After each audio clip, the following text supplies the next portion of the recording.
A good SUV is spacious, comfortable, the perfect daily driver. But does the Volkswagen Tiguan fit the bill? Well, we're the right people to ask. With the Edmunds team, we test, drive, and review SUVs like this every day. We know these cars. So would the Tiguan be the right fit for you?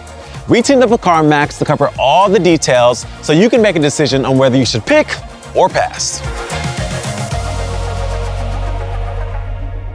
So what are we looking at here? This is the second generation Volkswagen Tiguan, VW's small SUV that competes with the Toyota RAV4, Honda CR-V, and Hyundai Tucson. If you know the VW lineup, this sits between the tiny Taos and the bigger Atlas. What's rare about the Tiguan amongst other small SUVs is that some models come with the third row seating back here when you need it in a pinch, but more on that later. Today, we've got a 2022 Tiguan, and the good news is that a recent Tiguan like this one will cost you thousands less than a Toyota RAV4 and about the same as a Hyundai Tucson. And it's your everyday SUV, right? That's a car you want to be reliable and have great crash test scores. There are lots of reasons to like this car, but reliability isn't much of a selling point for the Tiguan. We go to RepairPal, an independent reliability tracker, for data on this kind of stuff. The Volkswagen gets a 3 out of 5, which ranks it 26 out of 26 among SUVs like this. That score is based on a weaker than average performance in all 3 major RepairPal data points. Repair costs, repair frequency, and the likelihood of having a severe issue are all higher than the average compact SUV. Yearly maintenance and repair costs come out to around $100 higher than what's typical. Crash test results are good, but there are definitely some better options. The 2022 Tiguan earned a top safety pick plus from the IIHS, which is great, but the only things that kept it from a perfect performance were good, but not great headlights and basic nighttime automatic front crash prevention. However, in NHTSA crash testing, the Tiguan earned 4 out of 5 stars in 2024. And I know you probably think that sounds good, but believe it or not, most cars get 5 stars. And with the Tiguan, there was a real concern that showed up. The Tiguan earned a 5-star side crash score, but during the side impact test, the driver's door unlatched and opened. Yeah, that's not great. So if there are a bunch of other cars like this with better reliability and crash test ratings, like the Toyota RAV4, Honda CR-V, and Hyundai Tucson, why would you buy the Tiguan? Now this is a big one. The Tiguan is really comfortable. If you're buying a car like this, you're probably gonna drive it every day as a commuter and a road trip partner. And that comfort really matters. Some small SUVs can feel really stiff, noisy, bouncy, or like they're gonna rattle apart when they hit a pothole, but not the Tiguan. I'm actually really impressed with the suspension comfort here. Those sharp bumps are softened really nicely, and on the highway, you can just float over imperfections while the car still feels planted. You might remember being a kid in a car that had a really soft suspension that made it feel like a boat.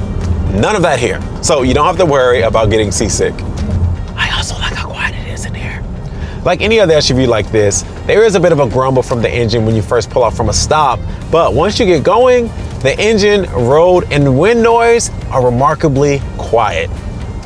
We found that one thing that can really make a car feel cheap is how loud it is on the highway. So that really makes a difference. Now, some buyers even compared the Tiguan to an entry-level Audi. The seats up here are pretty comfortable too. There's a good amount of support on this back cushion, and heated seats are standard on every Tiguan except the older base models. That's a nice touch. Remember that third row we talked about earlier?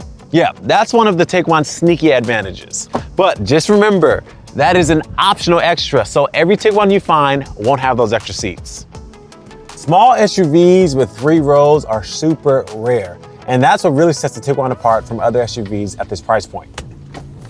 Now, if this is important to you, you'll almost definitely need to get a front-wheel drive version of the Tiguan because it's almost impossible to find an all-wheel drive 3-row. Now that'll be a deal breaker if you live somewhere that gets a lot of snow. Now, as nice as it is to have a compact SUV that seats 7, this way back seating is really tight, like only for little kids tight. It's a good solution with a couple extra seat belts for a quick ride across town, or pint-sized passengers, but if you really need an SUV with extra seating for regular use, check out our comparison between the Honda Pilot and Chevy Traverse. Here's a plus you might not get from watching other reviews. The Tiguan is actually pretty efficient. If you've done some research, you probably know that the MPGs are technically just okay, but we know better. When our friends on the Edmunds test team did their own testing, they got 30 miles per gallon on their real-world test loop on a front-wheel drive model. Plus, when we looked at customer reviews on the Edmunds website, there were a bunch of people that said that their Tiguans outperformed the EPA estimates regularly, even with all-wheel drive. Your mileage may vary, literally. In our testing, we see that some small SUVs really struggle to meet those MPG numbers that are on the window sticker, so good job, Tiguan.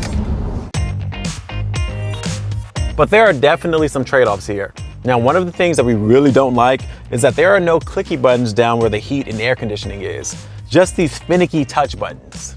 Now, we always prefer physical controls for regularly used functions like that, both because it's nice to have tactile feedback and because buttons and knobs are easier to find without having to look down. Some drivers might also not love the way this car feels when you step on the accelerator.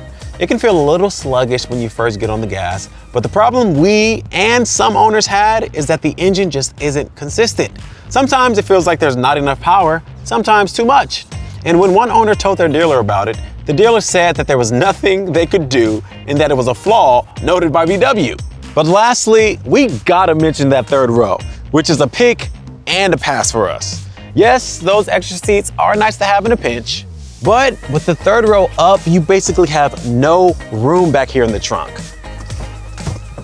And when the seats are folded down, you still have significantly less room back here than you would in a Tiguan with 5 seats. If you really need the extra seating, go for it. Otherwise, skip it. So what do you think? Would the Tiguan be a good fit for your lifestyle, or is there a better option? Let us know in the comments, and we'll see you all next time.